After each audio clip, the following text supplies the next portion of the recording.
สวัสดีค่ะวันนี้มาพอคุณย่ายแล้วค่ะกินตำซั่วน้ำกันค่ะตำซั่วนี่ค่ะตำซั่วใส่บักสังกับปลาแดกต้อนค่ะบักสังที่ด้วยก็กินได้เด้อค่ะเอามาตำใส่แทนบักนาวนี่ข้างในเป็นแบบประมาณนี้ค่ะนี่เอาเม็ดออกแล้วนี่ปลาแดกต้อนค่ะวันนี้สิพามาฉีกปลาแดกต้อนไว้แซ่บมาเด้อค่ะโอ้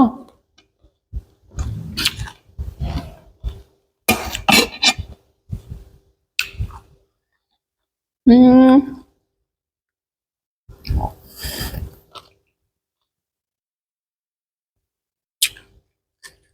ต้อนตัวไงค่ะอืมปลาแดกปลาขาวค่ะอืมอืม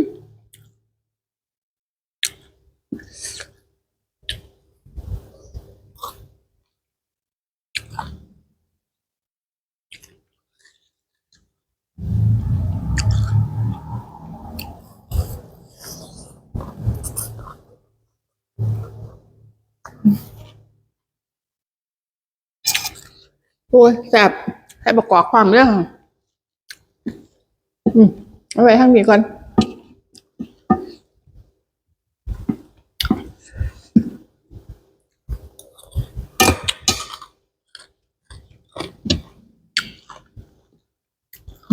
ตัวใหญ่ดี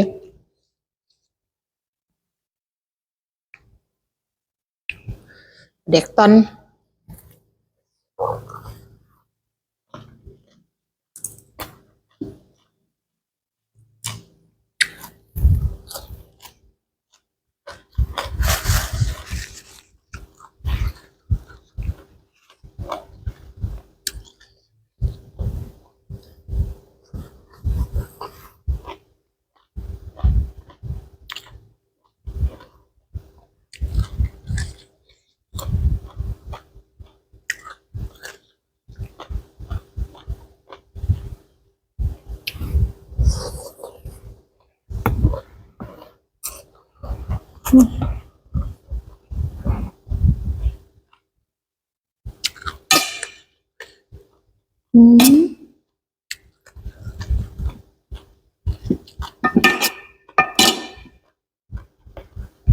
สมดี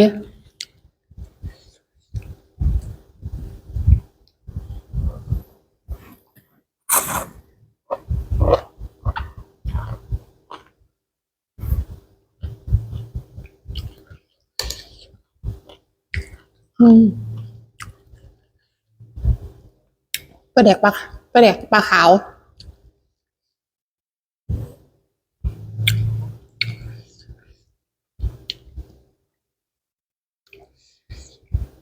ขออภัยเด้อค่ะ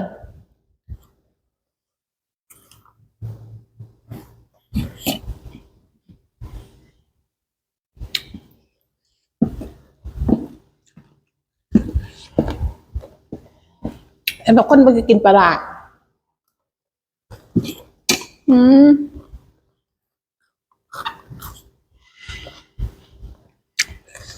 นี่ก็มาตันหยาย่ำนี่เนาะแบบนี้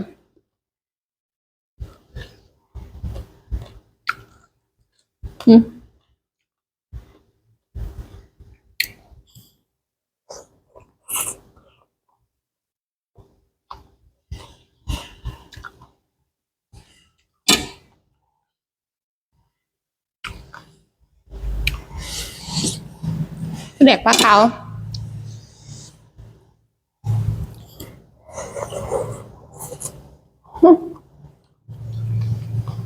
งานอยู่ข้างในเลยเนี่ยรถขนดินก็พอแห้งแล้วไปตันหยาอีก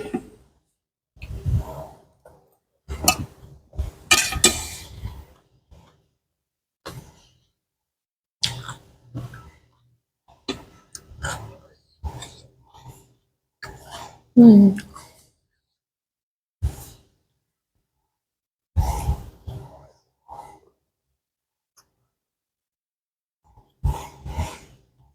ต้นประแดกโอ้ย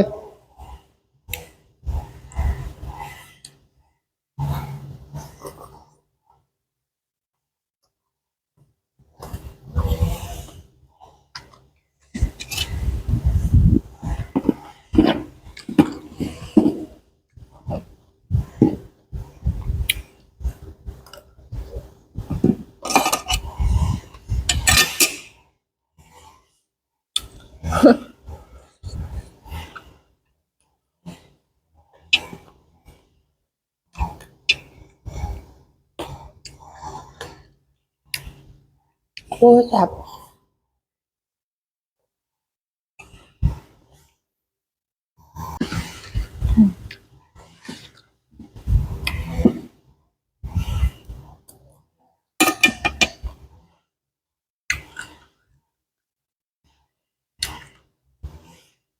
อันนั้นเรากินในบ้านแล้วด้วยไหม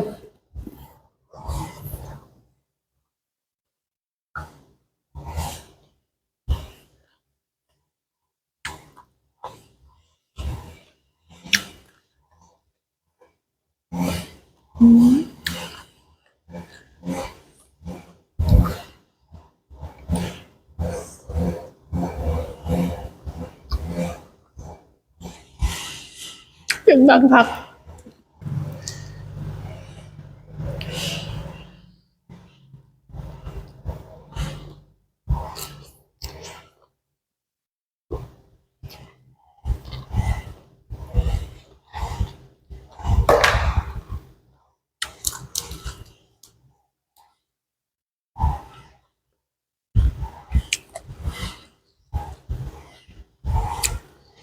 ต้องแปลกใจปินหน้าต่างค่ะ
ตัดหญ้า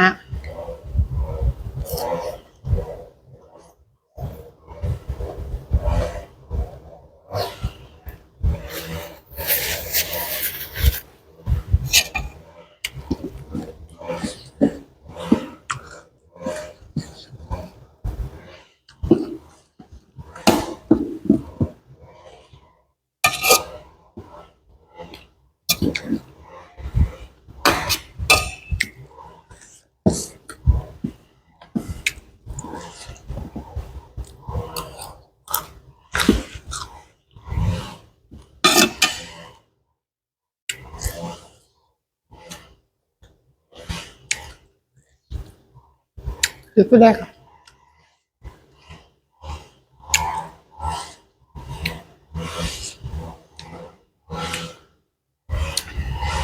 ที่กล้ากินนี่ก็ย้อนว่า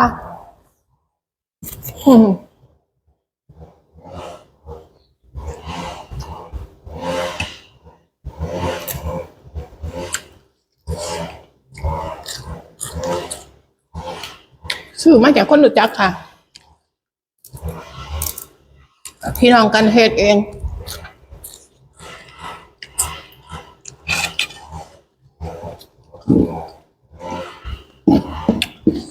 ปกติถ้าจะให้กินน้ำตลาดก็ไม่ค่อยกินค่ะ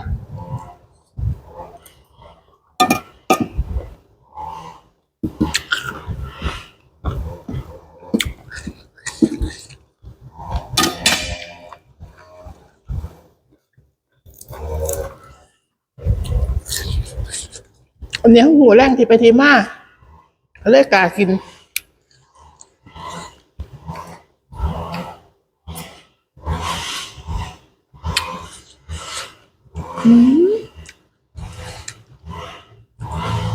เอาเป็นเห็ดสะอาดไหมคะคือสมปลาเนี่ยค่ะ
รบกวนเสียงรบกวนนี่เด้อค่ะ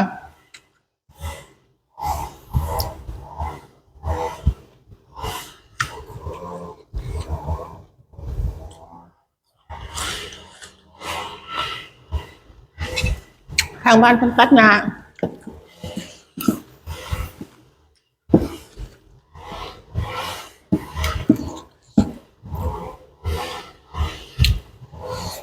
หน่อไม้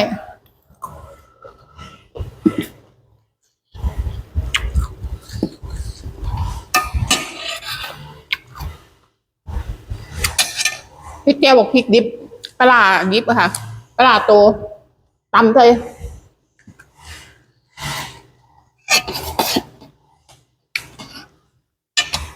ถือกันค่ะไปกินเด่นหนึ่งปลาไส้วันนี้ค่ะกินก็พัก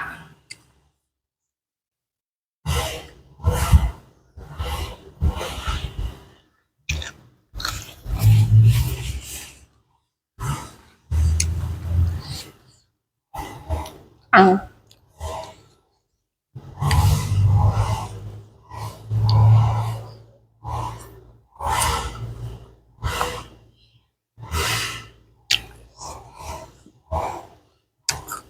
ทั้งขนดิน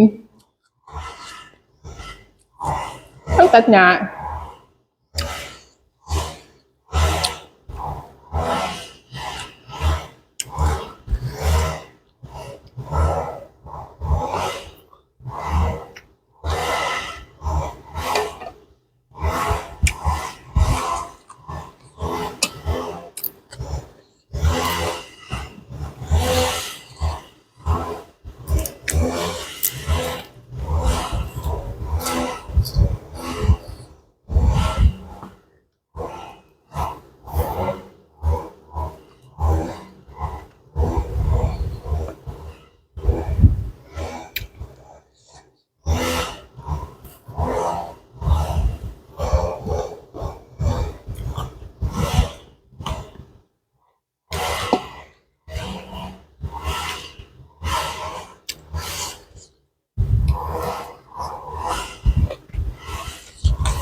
ปลาขาว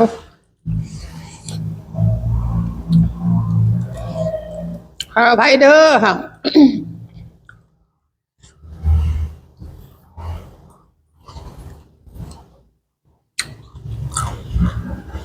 น้ำผู้มากินปลาลาปลาแดก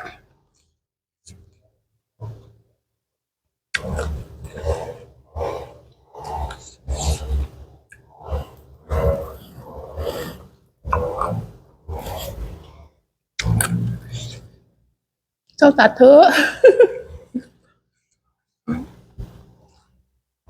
รถขนดินกับพ่อแห้งอ่ะ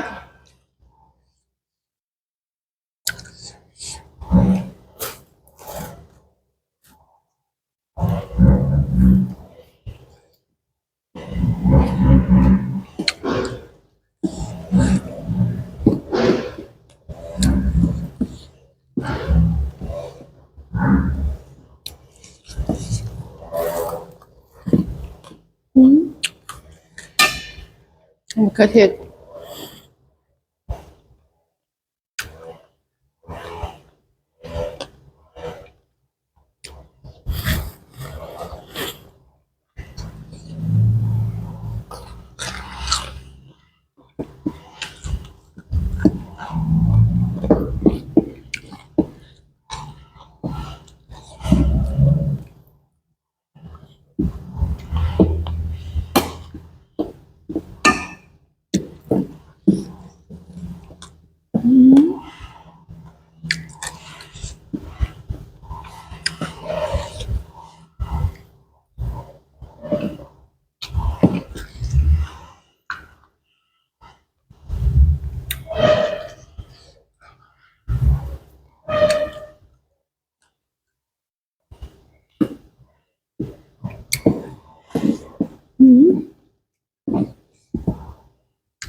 หน่อใหม่ค่ะ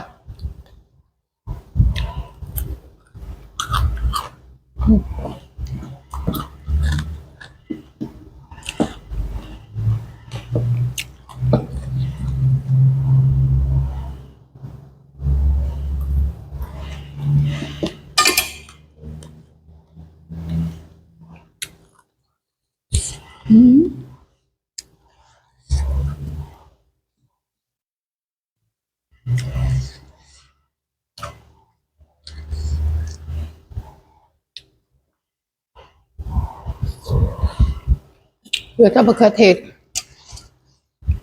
เขือเทศสีดาว่าสูค่ะจิ้มกับปุ่นหน่อยนึง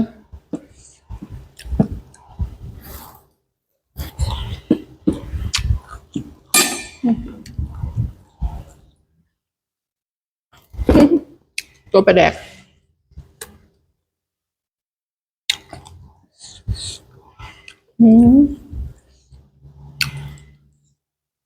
ต้นปลาแดก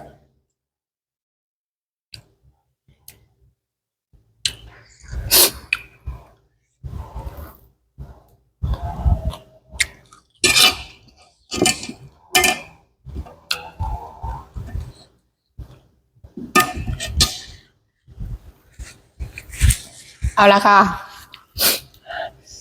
มีผ้าฉีกปลาแดกตัวบางแง่หนึ่งจังไหนกับฝากกดไลค์กดแชร์กดติดตามให้คุณย่านิตยาชาแนลนิตยาผ้านัวชาแนลนี่ได้ค่ะคุณย่าทำคลิปค่ะแก้เหงาเปิดประสบการณ์ผู้เฒ่าจ้าขอบคุณหลายๆเด้อค่ะที่ติดตามขอบคุณที่ติดตามให้กำลังใจกันกดติดตามกดกระดิ่งแจ้งเตือนให้น้ำเนยเด้อค่ะสวัสดีค่ะ